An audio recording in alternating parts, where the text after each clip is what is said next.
Halo gengs, welcome to podcast Kelompok Studi Mahasiswa Hukum Internasional yang dikelola oleh Kelompok Studi Mahasiswa Hukum Internasional Universitas Surabaya. Saya, Charlotte Angelika, merupakan podcaster dari The Project Cast KSM Hukum Internasional hari ini. Saya akan menjadi host pada topik perlindungan para pengungsi Afghanistan yang berada di Indonesia karena konflik yang ada. Akhir-akhir ini kita telah gembar-gemborkan dengan warga Afghanistan yang telah diserang oleh Taliban. Isu-isu tersebut bukanlah isu yang biasanya muncul. Sebagai implikasinya, tidak hanya ratusan orang yang terluka, namun bangunan penting dan juga tempat tinggal hancur lebur. Tentunya tindakan ini bukanlah tindakan yang kemanusiaan. Maka dari itu, podcast ini mengusung tema tersebut dengan narasumber kita, Kak Benaya dan juga Kak Poppy, untuk menjelaskan lebih jauh tentang isu tersebut. Kak Benaya dan Kak Poppy merupakan mahasiswa Fakultas Hukum Universitas Surabaya yang berfokus pada peminatan khusus hukum internasional. Halo Kak Benaya, Kak Poppy, apa kabar? Halo, Carlot. Halo. Ya, baik ya sekiranya.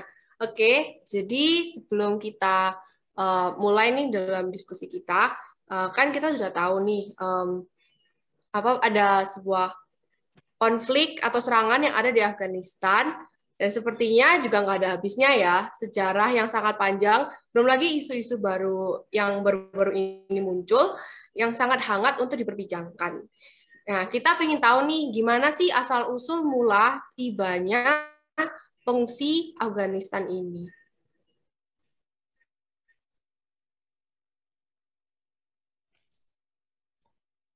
Oke, sebenarnya pertanyaan ini eh, apa ya? Banyak sekali negara-negara itu pernah merasakan lah namanya menerima suatu pengungsi, dan itu pun banyak sekali terjadi di perang-perang dunia.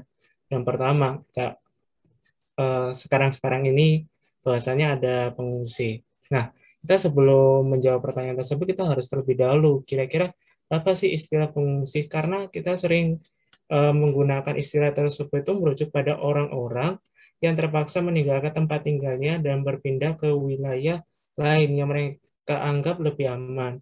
Nah, istilah tersebut tidak memberikan perbedaan antara perpindahan orang-orang karena bencana alam seperti banjir, gempa bumi, gunung meletus, dan lain-lain. Dengan bencana yang dibuat oleh manusia seperti perang, konflik bersenjata, dan pelanggaran hak asasi manusia, dan kebebasan manusia secara sistemik, istilah tersebut tidak memberikan perbedaan antara perpindahan di dalam batas negara atau di luar batas negara. Nah, dengan ada penjelasan istilah ini, sejatinya si teman-teman yang mendengarkan podcast ini, bahwasanya pengungsi dalam arti tersebut merupakan hal yang salah. Nah, arti sebenarnya itu pengertian dari pengungsi itu berdasarkan konvensi Jenewa tahun 1951, bahwasanya pengungsi adalah memiliki ketakutan yang beralasan akan persekusi atau alasan ras, agama, kebangsaan, keanggotaan pada kelompok sosial tertentu, atau pendapat politik, berada di luar kewarganegaraan, dan tidak dapat atau karena ketakutan tersebut tidak mau memanfaatkan perlindungan dari negara itu, atau siapa saja yang tidak memiliki kewarganegaraan dan berada di luar negara tempat dia dulu tinggal sebagai akibat dari peristiwa tersebut, dan tidak mampu atau karena ketakutan tersebut tidak mau kembali ke sana. Kalau teman-teman memperhatikan bahwasanya di dalam konvensi ini banyak sekali menitik beratkan pada seseorang yang mengalami ketakutan, tetapi ternyata dengan adanya titik berat terhadap kata ketakutan ini bukan merupakan salah satu aspek dikatakan seseorang sebagai status pengungsi. Bahwasanya ada beberapa unsur yang harus dipenuhi sehingga si pengungsi ini dapat dikatakan status pengungsi. Yang pertama, berada di luar negara-negara asal atau tempat sehari-hari. Nah, ini bisa jadi sebagai status pengungsi, tetapi ada unsur lain. Yang kedua, tidak mampu atau tidak mau memanfaatkan pelindungan diri dari negaranya itu karena ada rasa takut yang beralasan akan persekusi atau penganiayaan. Yang dua ini lebih menitik beratkan kepada hak yang diberikan oleh negara terhadap warga negara tersebut. Yang berarti dengan adanya persekusi atau penganiayaan, adanya suatu pengurangan hak yang dimiliki oleh warga negara Afghanistan. Yang ketiga, ketakutan akan persekusi tersebut didasarkan pada setidaknya 1 dari 5 alasan, yaitu ras, agama, dan kepercayaan, kebangsaan, keanggotaan pada kelompok sosial tertentu, dan pandangan politik.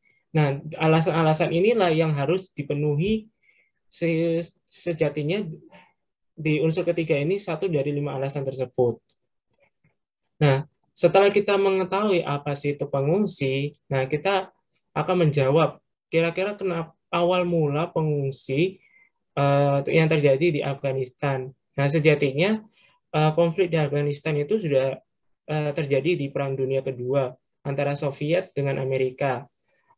Namun untuk mempersingkat waktu, bahwasanya dalam rangka memperkuat pasukan komunis, Uni Soviet lokal mengutip Perjanjian Persahabatan 1978, kerjasama dan bertetangga baik yang telah ditandatangani antara kedua negara pada tahun 1978 atau pada tanggal 24 Desember 1979 yang merupakan pengesahan dari perjanjian tersebut. Nah, pendudukan Soviet ini mengakibatkan eksodus besar-besar lebih dari 5 juta warga Afghanistan yang pindah ke kamp-kamp pengungsi di Pakistan dan Iran. Lebih dari 3 juta saja menetap di Pakistan, dihadapkan dengan tekanan internasional yang memuncak dan hilangnya sekitar 15.000 tentara Soviet sebagai hasil dari kekuatan oposisi mujahidin yang dilatih oleh Amerika Serikat, Pakistan, dan pemerintah asing lainnya. Soviet mundur 10 tahun kemudian pada tahun 1989. Untuk rincian lebih lanjut, lihat Perang Soviet di Afghanistan. Nah, teman-teman bisa membaca lebih lagi, lebih mendalam terkait dengan perang yang terjadi antara perang Soviet dengan Amerika di Afghanistan itu sendiri. Nah, untuk mempersingkat waktu juga, pada tahun 2021 ini merupakan puncak mulainya Taliban memulai konflik dengan Amerika Serikat. Yang mana pada akhir 2001, pemimpin utama dari kelompok oposisi Afghanistan ini dan diaspora bertemu di Bonn dan menyetujui rencana untuk perumusan struktur pemerintahan baru yang mengakibatkan pelantikan Hamid Karzai sebagai Ketua Otoritas Interim Afghanistan atau AIA pada Desember 2001. Setelah loya Jirga Nasional pada 2002, Karzai terpilih sebagai presiden. Bahasanya ini merupakan mula dari Taliban memulai pergerakan yang mana si Amerika Serikat ini menjatuhkan kekuasaan si Taliban itu sendiri. Sehingga bahwasanya awal mula adanya pengungsi di Afghanistan ini sebelum terjadi adanya konflik dengan Taliban itu sudah pernah terjadi. Nah, mungkin bisa dilanjutkan oleh Kak Popi terkait dengan kelanjutan nasib keberadaan pengungsi warga Afghanistan. Terima kasih Kak Pinaya. Dari saya sendiri, saya akan melanjutkan bagaimana sih Taliban itu. Jadi Taliban ini sebenarnya sudah berkuasa di Afghanistan itu dari tahun 1996 hingga 2001, di mana pada tahun 2001 tersebut yang sudah dijelaskan oleh Kak Pinaya, yaitu adanya invasi militer Amerika karena Amerika di sini kalau tidak salah pada tahun-tahun tersebut dikatakan Taliban itu telah melindungi pimpinan Al-Qaeda yaitu Osama bin Laden, di mana Osama bin Laden tersebut itu dituduh sebagai dalang dari serangan terhadap menara kembar WTC yang ada di Amerika. Meskipun begitu, tuduhan yang dilayangkan Amerika sampai sekarang pun belum bisa dibuktikan kebenarannya. Di mana invasi militer yang dilakukan Amerika terhadap Afghanistan itu menyebabkan collateral damage karena jatuhnya banyak korban, penduduk sipil, serta kerusakan masif terhadap objek yang membuat banyaknya penduduk sipil akhirnya mengungsi keluar wilayah Afghanistan, di mana pengungsian paling terdekat di situ adalah ke perbatasan wilayah negaranya. Kita ambil contoh antara lain adalah Iran. Nah, dari awal tersebut terjadilah konflik secara terus-menerus dari Amerika, pasukan militer Amerika dengan Taliban. Lalu pada tahun 2014, NATO itu mengakhiri misi mereka dan menyerahkan tanggung jawab keamanan kepada tentara Afghanistan. Sedangkan pada tahun 2020, bulan Februari, terjadinya kesepakatan damai yang dilakukan antara Taliban dan Amerika, di mana Taliban melakukan pembicaraan dengan pemerintah pusat. Amerika juga berjanji untuk menarik pasukan secara bertahap mulai dari Maret. Namun, hal tersebut tidak berjalan lancar dikarenakan pemerintah pusat enggan melakukan pertukaran tahanan yang dijanjikan kepada Taliban oleh Amerika, dan dari sebelumnya Taliban melakukan serangan kompleks ke kota besar menjadi gelombang pembunuhan yang menargetkan masyarakat sipil. Nah, disitulah terjadinya pengungsi besar-besaran, mulai awal terjadinya pengungsi besar-besaran. Nah, pada September 2020, Amerika akhirnya menarik pasukannya.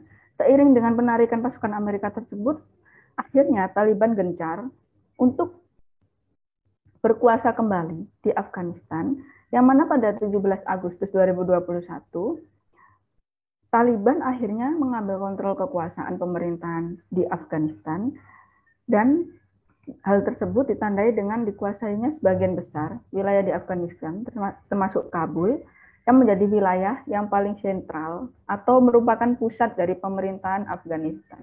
Nah, pengungsi dari Afghanistan sendiri mulai banyak, itu karena dari Taliban menguasai kembali pemerintah Afghanistan, di mana sebelumnya masyarakat atau penduduk sipil Afghanistan itu tidak menaruh kepercayaan terhadap Taliban. Oleh karena itu, mereka memutuskan untuk mengungsi dikarenakan mereka sebelumnya pada tahun 96 waktu Taliban tersebut berkuasa, itu terdapat beberapa pelanggaran-pelanggaran yang dilakukan oleh Taliban juga. Jadi antara lain adalah pelanggaran hak asasi manusia terhadap perempuan, terhadap anak, dan juga terdapat juga berita-berita yang mengatakan bahwa Taliban saat kembali berkuasa itu membatasi hak-hak perempuan untuk ada di pemerintahan. Hal tersebutlah yang membuat semakin besarnya gelombang pengungsi di Afghanistan. Seperti itu. Baik, terima kasih atas tanggapannya Kak Popi dan juga Kak Binaya. Wah, menarik sekali ya tentang apa sih asal mula dari pengungsian Afghanistan ini. Oke, selanjutnya berdasarkan data di UNHCR atau bisa dibilang United Nations High Commission for Refugees, bahwa setiap tahunnya pengungsi Afghanistan yang berada di Indonesia semakin meningkat setelah terjadinya peningkatan per bulan di tahun 2021. Nah, bagaimana nih tanggapan menurut Kak Benaya dan juga Kak Popi? Juga mengapa masyarakat Afghanistan itu harus mengungsi di Indonesia dan tidak mengungsi di negara lain? Padahal jika kita melihat dari negara lain seperti Singapura, Malaysia, dan lain-lain, itu merupakan negara yang maju, tidak seperti Indonesia. Maksudnya, apa yang mendasari pengungsi tersebut, mengapa mendarat ke Indonesia terlebih dahulu? Baik, jadi alasan mengapa pengungsi Afghanistan itu meningkat.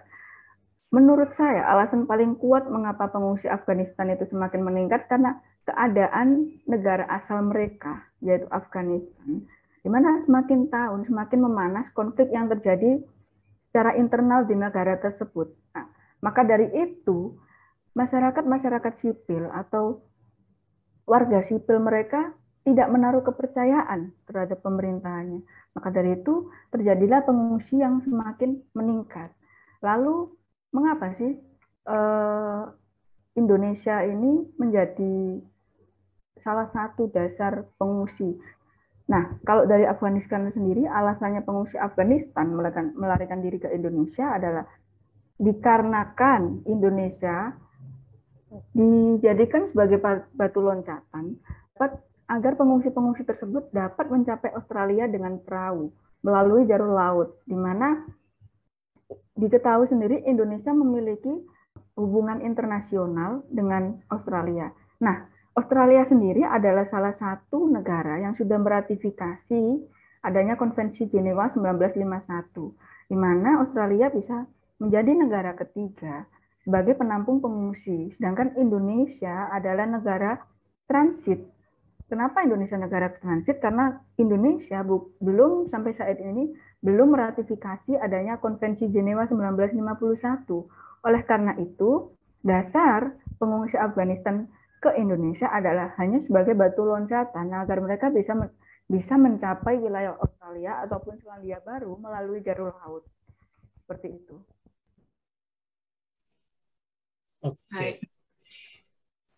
Oh iya, Kak Bidaya mau menyampaikan tanggapannya juga? Ya, nggak apa-apa, Kak. Silahkan. Boleh. Ini tidak begitu sama halnya dengan tanggapan atau argumen dari Kapopi. Sejatinya sih mau menegaskan sih, mau memperjelas data terkait dengan yang diungkapkan sama NG. Nah, sejatinya itu laporan lembar fakta komisioner tinggi PBB untuk pengungsi atau UNHCR edisi April Mei Juni 2021 saat ini ada 13.416 jiwa pengungsi di Indonesia yang terdata oleh UNHCR. Nah, jumlah ini tidak termasuk dalam orang-orang yang tidak terdaftar di dalam UNHCR. Masih banyak aslinya di lapangan. Sebagian besar dari mereka merupakan pengungsi Afghanistan dengan proporsi 56% atau sebanyak 7.450 jiwa. Kalau kita lihat bahwasanya kalau ada 5 negara di Asia yang merupakan negara terbanyak di Afghanistan. Yang terendahnya itu ialah Malaysia yang menampung 2.610. Nah, sejatinya sih ini merupakan PR dari pemerintah sih. Bagaimana pemerintah harus mengetatkan lagi keamanan di Laut Indonesia. Kalau kita tahu sendiri, banyaknya kasus-kasus terkait dengan pengungsian seperti Rohingya dan kasus-kasus lainnya, itu kebanyakan mereka menggunakan perahu sebagai tempat mereka berpergian ke negara lain. Dan mereka biasanya tidak mungkin ke pulau-pulau yang ternama. Biasanya mereka pulau-pulau yang terpencil dan tidak dijaga oleh TNI kita atau polisi sebagai bagian dari keamanan dari negara tersebut. Sehingga si pemerintah ini harus benar-benar menambahkan kualitas sumber daya manusianya serta sumber daya melalui peningkatan alutsista itu sendiri sih. Karena si pengungsi ini akan memasuki negara apapun, dia akan merujuk pada negara-negara mana saja yang dianggap dari segi keamanannya itu tidak begitu ketat dengan seperti negara Singapura, dengan negara-negara maju, pasti mereka akan memikirkan hal itu juga sih. Itu sih sebagai pelengkap atau tambahan dari jawabannya Kak Popi. Baik, terima kasih Kak Benaya dan juga Kak Popi atas tanggapannya. Menarik sekali ya. Jadi kita sudah tahu nih kenapa pengungsi Afghanistan memilih Indonesia sebagai tempat mereka transit ataupun tinggal, kan? Tergantung dengan pengungsi itu sendiri. Nah, selanjutnya bagaimana tanggapan Kak Benaya dan juga Kak Popi mengenai pengungsi Afghanistan yang ujuk rasa menuntut keadilan agar bisa kembali ke negaranya karena sudah 10 tahun tidak bisa kembali ke Afghanistan. Sedangkan saat ini di Afghanistan telah terjadi konflik antara Afghanistan dan Taliban. Oke, mungkin aku nanggepin ya. Terkait dengan pertanyaan tersebut, sejatinya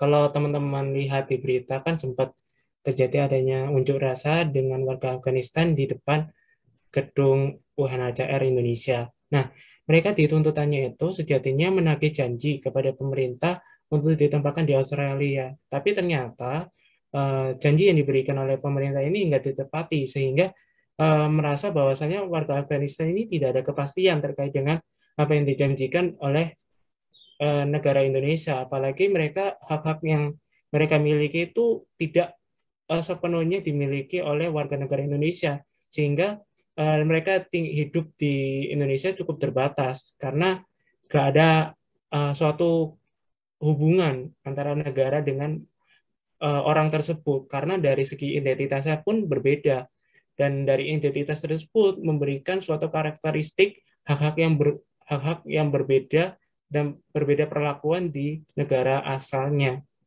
Sehingga tapi dari pihak pemerintah Indonesia sendiri mengatakan bahwasanya kenapa mereka kok nggak memenuhi janjinya kepada warga Afghanistan ini atau pengungsi ini, karena ternyata dari pemerintahan Australia ini mengetatkan peraturan terkait dengan pengungsi.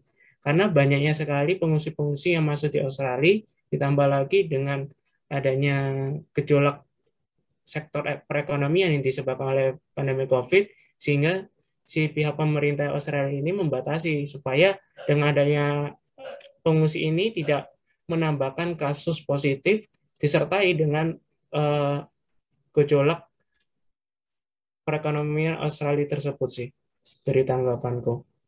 Baik, untuk Kak Popi, apakah ada tanggapan? Kalau dari saya sendiri, saya setuju dengan tanggapan dari Kak Benaya, yang mana pemerintah sendiri itu juga bukan tidak bisa melakukan apa-apa, namun juga terkendala juga dari negara ketiga, yaitu Australia sendiri. Karena Australia sendiri juga, ya seperti yang dikatakan oleh Kak Benaya, yaitu sekarang lebih mengetatkan tentang peraturan tentang pengungsi, dikarenakan terjadinya gejolak-gejolak pandemi COVID juga. Seperti itu, sedikit dari saya. Baik, terima kasih. Jadi seperti yang tadi dikatakan oleh Kak Benaya juga dan Kak Popi sendiri, bahwa ada beberapa masalah yang mengakibatkan pengungsi Afghanistan ini tidak bisa pergi ke Australia, dan akhirnya mereka hanya bisa stuck atau menetap di Indonesia karena juga tidak memiliki ya harapan untuk pindah juga kan mungkin. Nah, namun negara Indonesia itu juga kan menjadi satu tempat transit masyarakat Afghanistan sebelum dipindahkan ke negara lain yang seperti tadi dikatakan Australia ya tadi. Nah, tapi kan di Indonesia sendiri penduduknya juga semakin tahun juga semakin bertambah. Nah, ini bagaimana ya tanggapan dari Kak Benaya atau Kak Popi mengenai isu ini? Jadi sebelumnya perlu kita tahu bahwa Indonesia sampai saat ini itu kan belum meratifikasi Konvensi Jenewa 1951, di mana hal tersebut menjadikan Indonesia hanya sebatas negara transit bagi pengungsi.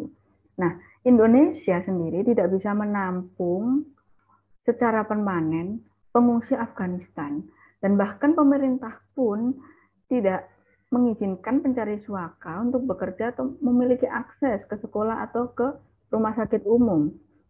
Nah, dengan gejolak semakin bertambahnya penduduk di Indonesia, rasanya yang kita tahu bahwa Indonesia sendiri juga bukan negara yang menampung permanen.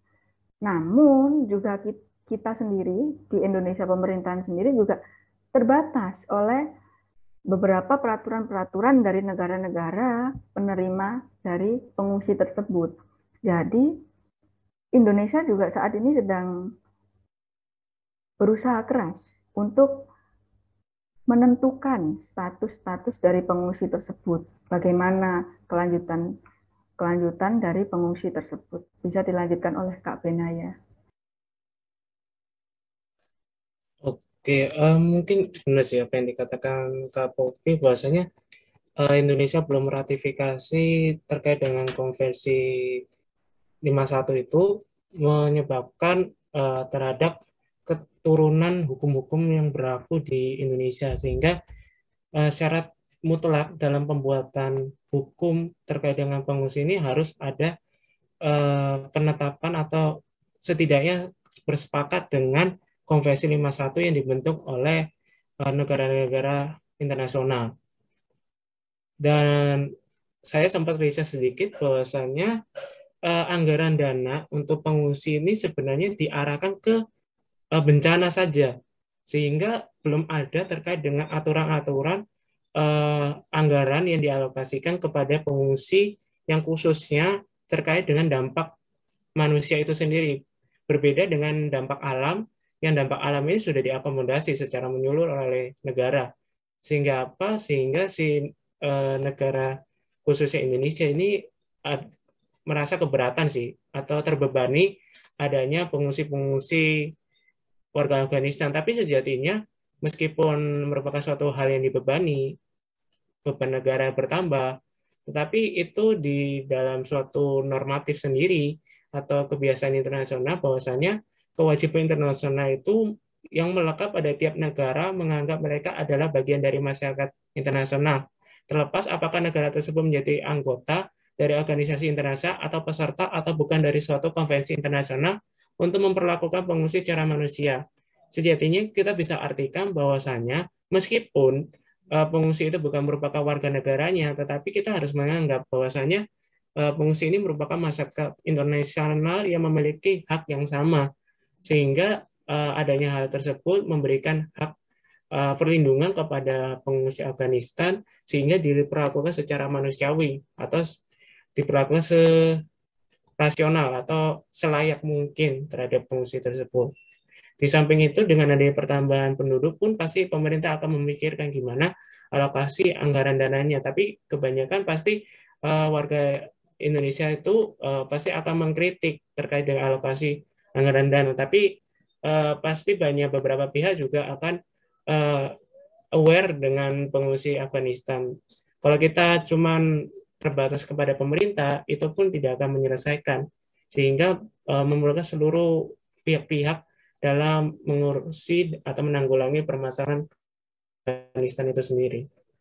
Itu sih dari pemikiranku. Baik, terima kasih Kak Binaya dan juga Kak Popi.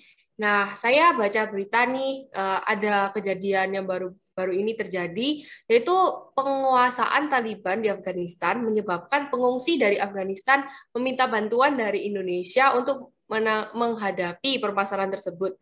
Bagaimana menurut Kak Binaya atau Kak Popi menurut hal tersebut? Sejatinya gini, mengklarifikasi bahwasanya sejatinya warga Afghanistan pasti akan meminta bantuan ke negara-negara yang lain, gak hanya khususnya Indonesia. Kalau Indonesia dengan adanya peristiwa tersebut pasti akan otomatis karena atas dasar kemanusiaan, dan itu sudah ada tertuang di dalam Undang-Undang Dasar 1945 di dalam pembukaannya. Nah, dengan adanya permasalahan kemanusiaan ini, Indonesia harus terlibat secara tidak langsung, sehingga si Indonesia ini bukan hanya sekedar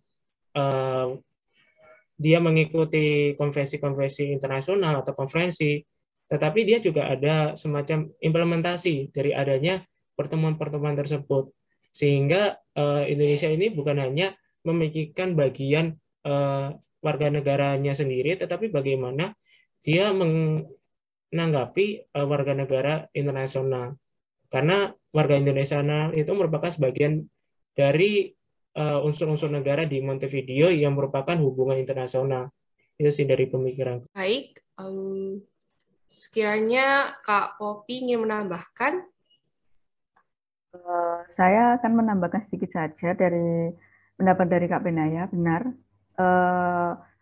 lurusan aja. Jadi pengungsi tersebut itu juga tidak hanya meminta dari bantuan dari Indonesia saja, negara Indonesia saja, namun juga ke negara-negara lain, di mana yang pastinya Indonesia juga akan ikut membantu dasar kemanusiaan dan juga seperti tertuang dari peraturan perundang-undangan juga di Indonesia, seperti itu. Jadi atas dasar kemanusiaan, Indonesia sebagai negara juga pasti akan membantu warga negara lain yang membutuhkan perlindungan, seperti itu. Sedikit dari saya. Baik, terima kasih. Selanjutnya juga ada kayak question, apabila Indonesia mengizinkan pemerintah Afghanistan untuk menarik warganya kembali ke negaranya, bagaimana cara pemerintah Afghanistan ini menarik kembali pengungsi Afghanistan di Indonesia untuk kembali ke negara asalnya? Sedangkan pada saat ini Afghanistan sendiri kan juga terjadi serangan yang terus-menerus. Terima kasih atas pertanyaannya. Menurut saya, jika merujuk pada pasal 33 tentang larangan pengusiran atau pengembalian atau refoulement dalam Konvensi Jenewa 1951, di mana pada ayat 1 menyatakan bahwa tidak ada negara pihak yang akan mengusir atau mengembalikan pengungsi dengan cara apapun ke perbatasan wilayah-wilayah di mana hidup atau kebebasannya akan terancam karena ras, agama, kebangsaan, keanggotaan pada kelompok sosial tertentu atau opini politiknya. Nah, jadi merujuk pada pasal tersebut, Indonesia, di mana yang belum meratifikasi konvensi tersebut dan menjadi negara transit, itu tidak bisa mengembalikan pengungsi Afghanistan ke negara asal. Dikarenakan Indonesia hanyalah sebagai negara transit. Dan bagi pengungsi sampai saat ini juga belum. Nah, jika kita melihat dari negara ketiga, misalnya saja Australia, mereka juga tidak bisa mengembalikan dengan alasan kita merujuk pada pasal 33 tentang larangan pengusiran atau pengembalian dalam Konvensi Pengungsi 1951 pada ayat 1 tersebut. Jadi, pada dasarnya pengembalian itu atau pengusiran itu jika kita merujuk pada Konvensi Jenewa itu ada larangannya, di mana negara ketiga atau negara yang ditempati oleh pengungsi tersebut itu dilarang untuk mengembalikan atau melakukan pengusiran terhadap pengungsi jika negara tersebut tahu bahwa negara asal dari pengungsi tersebut itu sedang mengalami misalnya saja chaos atau sekarang sedang mengalami konflik-konflik yang besar-besar seperti itu yang menimbulkan warga dan masyarakat sipil menjadi korban. Mungkin bisa dilanjutkan oleh Kak Binaya. Oke, terima kasih Kak Popi. Aku menambahkan sih dari pandanganku bahwasanya di dalam Universal Declaration of Human Rights 1948 terdapat pasal yang mengatur mengenai hak-hak pengungsi, yaitu yang pertama pasal 13 ayat 1, setiap orang berhak atas kebebasan bergerak dan berdiam di dalam batas-batas setiap negara. Ayat kedua, setiap orang berhak meninggalkan suatu negara, termasuk negaranya sendiri, dan berhak kembali ke negaranya. Yang kedua, pasal 14 ayat 1, setiap orang berhak mencari suaka di negara lain untuk melindungi diri dari persekusi. Nah, sejatinya hak-hak pengungsi ini menambah perlindungan dari apa yang dikatakan Kak Popi yang berdasarkan Konvensi Jenewa 1951, bahwasanya ini merupakan hak mutlak yang harus diperhatikan oleh pemerintah.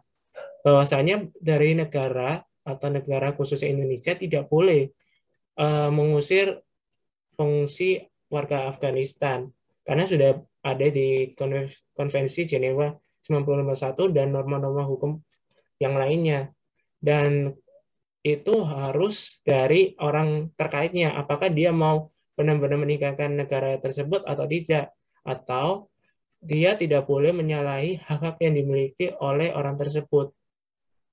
Meskipun pemerintah memiliki yurisdiksi atau kewenangan atas wilayah sendiri, tetapi dengan adanya peraturan-peraturan yang sudah dijelaskan sebelumnya itu memberikan suatu proteksi adanya kesewenangan oleh pemerintah khususnya Indonesia itu sendiri. Oke, baik. Menarik sekali ya. Tidak terasa kita sudah berada di akhir podcast ini. Nah, saya rasa sudah terjawab semua ya list pertanyaan saya hari ini tentang serangan Afghanistan kali ini. Sangat panjang, sangat rumit, dan semoga podcast bersama Kak Popi dan juga Kak Benaya ini dapat menjawab pertanyaan-pertanyaan mengenai Afghanistan kali ini. Oke, sekali lagi saya ucapkan terima kasih banyak untuk Kak Benaya dan juga Kak Popi yang sudah bersedia untuk hadir pada podcast KSM Hukum Internasional perdana dalam edisi Perlindungan Pengungsi Afghanistan di Indonesia. Saya berharap supaya kita sempat ngobrol lagi ya untuk kedepannya, dan terima kasih sekali untuk sharing kali ini bersama Kak Benaya dan juga Kak Popi. Nah, semoga sehat selalu dan insightful. Nah, hari ini dan untuk kalian pendengar podcast KSM Hukum Internasional. Jangan lupa ya mendengarkan podcast KSM Hukum Internasional yang tersedia di Spotify, kanal YouTube KSM Hukum Internasional Ubaya. Jangan lupa ya juga saksikan dan dengarkan terus podcast Hukum Internasional. Dan terima kasih sudah mendengarkan hingga akhir. Stay tuned and see you next time.